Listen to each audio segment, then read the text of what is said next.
Welcome to TET study. आपका स्वागत है हमारे इस चैनल पर और इसकी नई वीडियो पर। तो दोस्तों, इससे पहले हम व्यक्तित्व के टेट, केट और रोरशाही धब्बा परीक्षण को पढ़ चुके हैं और आज की वीडियो में हम यहाँ पर 3 और अन्य पढ़ेंगे।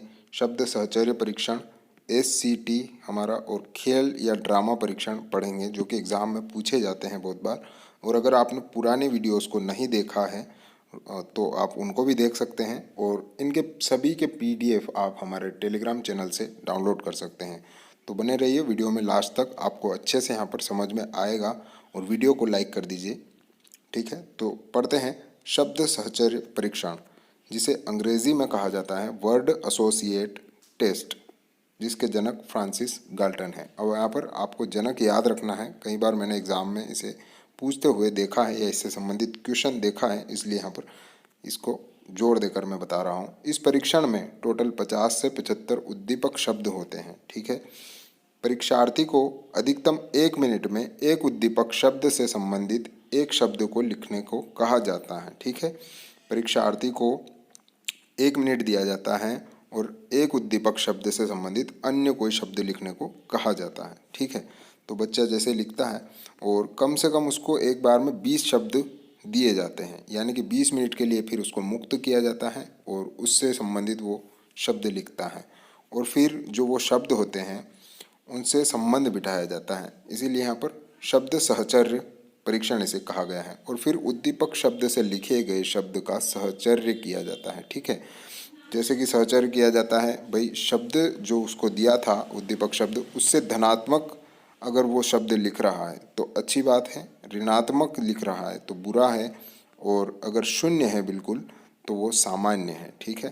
तो ये हो गया हमारा परीक्षण। इसका हमको जनक याद रखना है, फ्रांसिस गाल्टन ने दिया था वर्ड एसोसिएट टेस्ट। नेक्स्ट हम पढ़ेंगे अब यहाँ पर एक और इम्पोर्टेंट बात इसमें याद रखने लायक है।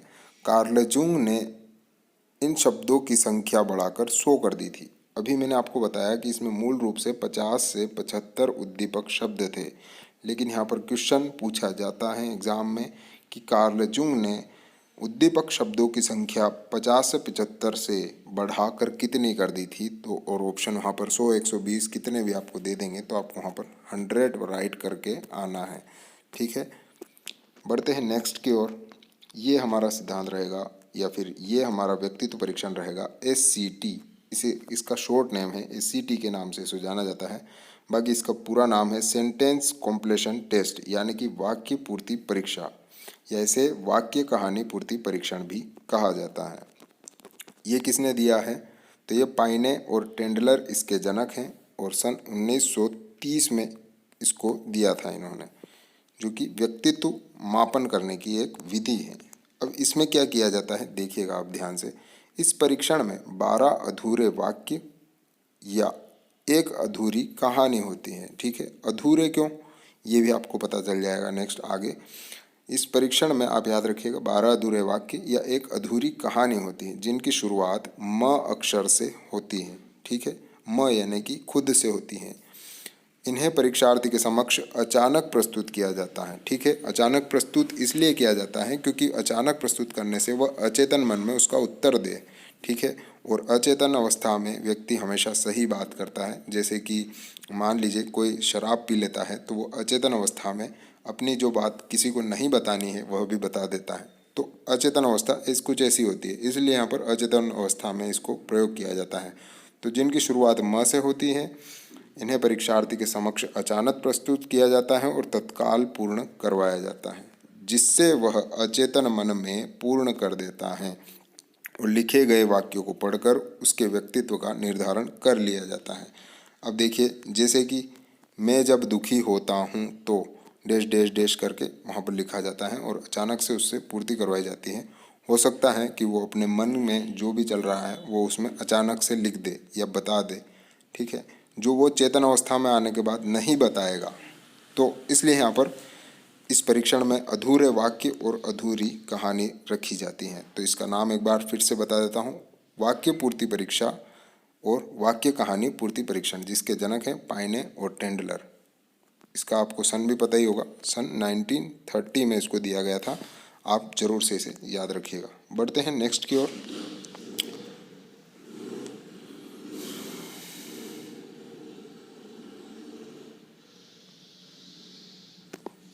खेल परीक्षण या नाटक परीक्षण इसे कहते हैं। खेल परीक्षण या नाटक परीक्षण इसे इंग्लिश में ड्रामा टेस्ट कहते हैं और इसे दिया था जेकब एल मोरेनो ने 1937 में। ठीक है, इस परीक्षण में मनस्ताप के आधार पर व्यक्तित्व का निर्धारण किया जाता है। मानसिक रोगियों के निदान एवं उपचार हेतु इस परीक्षण का निर्माण किया गया था। ठीक है, इस परीक्षण का निर्माण मानसिक रोगियों के लिए किया गया था। ठीक है, परीक्षार्थी को नाटक के माध्यम से संबंधित व्यक्ति का अभिनय करने को कहा जाता है, जिसका निरीक्षण करके उसके मनस्ताप का निर्धारण किया जाता है। ठीक है, जैसे कि सासू माँ की एक्टिंग करवाना या इत्यादि। मान लीजिए कोई बहू है, वो अपनी सासू माँ से दुखी हैं, लेकिन उनको कुछ कह नहीं सकती। ठीक है, किसी को बता नहीं सकती डर की वजह से, तो वो धीरे धीरे मनस्ताप की रोगी हो जाती है और उसका परीक्षण करने के लिए उसे सासू माँ की एक्टिंग अकेले में करने को कहा जाता है, जो वो बहुत ही अच्छी तरह से करेगी। और उस एक्टिंग के अंदर हम देख सकते हैं कि वो कुछ बुरी अपनी आदतें बताएगी अपनी सासू माँ की, जिनसे वह परेशान है। तो उसको देखकर एक अंदाज़ा लगाया जा सकता है कि वह सासू माँ से परेशान है और उसका निदान और उपचार किया जा सकता है, चाहे वो सासू माँ को समझा कर हो या सासू माँ से दूर रख कर हो। तो इसी प्रकार से ये तो एक उदाहरण है, लेकिन मनस्ताप के रोगी किसी भी चीज़ से हो सकते हैं इससे ग्रसित, तो उनका इलाज इस प्रकार से किया जा सकता है। और लेनफील्ड ने संसार परीक्षण का निर्माण इस परीक्षण के पक्ष में ही किया था। ये बात और आपको याद रखनी है, एक इम्पोर्टेंट पॉइंट है, एग्जाम में कभी पूछा जा सकता है। तो दोस्तों आज की वीडियो में इतना ही। अगर वीडियो पसंद आए तो प्लीज़ इसे लाइक कीजिएगा, कमेंट में अपने विचार रखिएगा और चैनल को सब्सक्राइब जरूर कीजिएगा और अपने दोस्तों के साथ इसे शेयर कीजिएगा। मिलते हैं नेक्स्ट वीडियो में। धन्यवाद, आज के लिए इतना ही।